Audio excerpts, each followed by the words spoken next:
Según el organismo Global Footprint Network, Chile sería el primer país en Latinoamérica en entrar en sobregiro ecológico, es decir, en agotar los recursos naturales. Argentina, Bolivia, Paraguay y Brasil no estarían tan lejos de esta realidad. Queremos hablar de este tema, para eso ya estamos en contacto con Rodrigo Catalán, director de conservación del Fondo Mundial para la Naturaleza en Chile. Gracias por acompañarnos, muy buenos días. Hola, buenos días. Profundicemos un poco en este concepto del sobregiro ecológico. ¿Por qué se llegaría a esto y qué comprende también?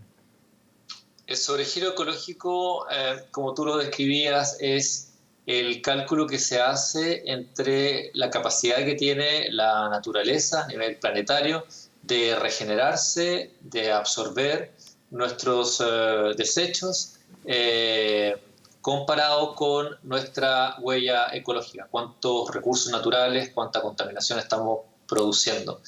Y también se hace eso a nivel de países. A nivel de Chile, hemos llegado el 18 de mayo, o sea, ayer, a consumir los recursos que deberíamos haber consumido en un año si hubiéramos tenido una economía y un medio de vida sustentable.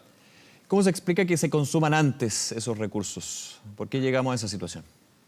Claro, esto hay que entenderlo como si tuviéramos un capital y estuviéramos usando no solamente los intereses, sino estuviéramos gastándonos el capital. Estamos todavía con capacidad de alimentarnos, de obtener recursos naturales, pero estamos perdiendo capital natural. Entonces eso explica, digamos, todavía podemos seguir funcionando, pero estamos perdiendo naturaleza a un ritmo sin precedente y que no es sostenible. Claro, se podría entender que estamos gastando ya la cuenta de ahorro, que está bastante baja, digamos, en ese sentido. Exactamente, imagínense, estamos en mayo y los recursos, para que fuéramos sostenibles, deberíamos haberlos utilizado hasta diciembre. Así se lleva todo hasta un año. Rodrigo, ¿cuáles son los recursos más preocupantes en ese sentido, en ese contexto que tú nos explicas? Hay distintos recursos naturales que nos preocupan. Uno de ellos es el agua, producido en Chile por el cambio climático y también por el uso intensivo y poco eficiente del agua. Yo diría que los recursos pesqueros también son otro recurso que debiera estar en la mira. Tenemos sobreexplotado gran parte de nuestras pesquerías, que es parte de nuestra seguridad alimentaria y de nuestras economías, tanto de pequeños pescadores artesanales como de la industria. Y también tenemos nuestros bosques, que son fuente también de adaptación al cambio climático, son fuente de madera, son fuente de energía, bosques que también estamos perdiendo de manera acelerada. Sí. Sobre el tema del agua, hay que recordar siempre que estamos en una crisis hídrica.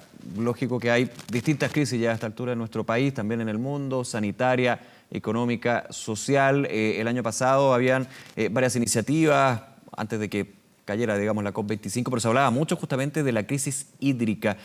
¿Sientes tú que de alguna manera se está descuidando la preocupación también por un tema relevante? Si en la crisis sanitaria decimos que es clave lavarse las manos, estamos sobreutilizando también un recurso que ya es escaso producto de la situación del agua en el país.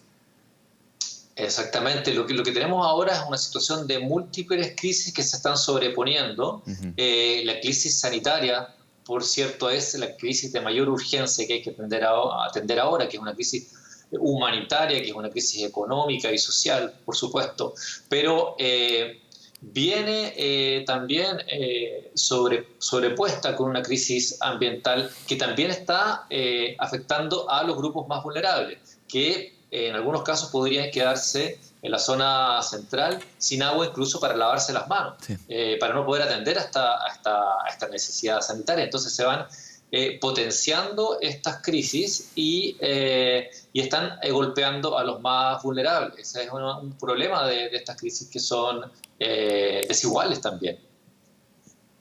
Hasta el minuto, las medidas que se han implementado con respecto, me quedo con lo del cambio climático, y recuerdo lo que fue este proceso de descarbonización de la matriz energética, por ejemplo. ¿Cómo evalúas tú lo que ha sido ese trabajo desde el rol de la política pública para evitar llegar a este punto en que ya estamos, que es el sobregiro ecológico.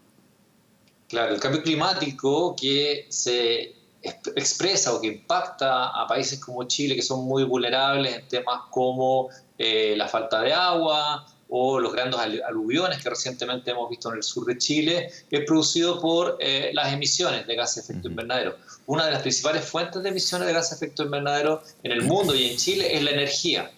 Y la energía, si está compuesta por una matriz basada en combustibles fósiles y en el carbón, no es sustentable. En Chile hemos tenido políticas que han promovido las energías renovables, hemos tenido una explosión de energías renovables, solar, eólica, lo que es muy positivo, pero el proceso de descarbonización no ha ido a la velocidad esperada. Hay un plan de descarbonización, hay un compromiso ante el Acuerdo de París de llegar al 2040 con el cierre de todas las termoeléctricas. Nosotros esperaríamos que esto fuera antes, que llegáramos al 2030 con este plan de cierre de las empresas que producen energía en base a carbón. ¿Falta prioridad en otras medidas o ser creativos en otro tipo de medidas, Rodrigo, en ese punto? Sí, yo creo que se puede hacer mucho en eficiencia energética, se puede hacer mucho en energía distribuida, es decir, que nosotros produzcamos energía en nuestras propias casas. Yo tengo en el techo de mi casa paneles solares que son accesibles. A nivel distrital puede haber calefacción. Aquí en el sur de Chile, donde yo vivo, podríamos tener calefacción no solo vivienda por vivienda, sino para todo un distrito. El hidrógeno verde está siendo como una gran promesa de innovación en la producción de energías no contaminantes. Entonces, hay mucho por innovar, hay mucho por impulsar, pero hay que tener cuidado de cómo las medidas compatibilizan lo social con no quitar el impulso a las renovables. Fijar los precios de la electricidad podría darle un duro golpe al sector de energías renovables también.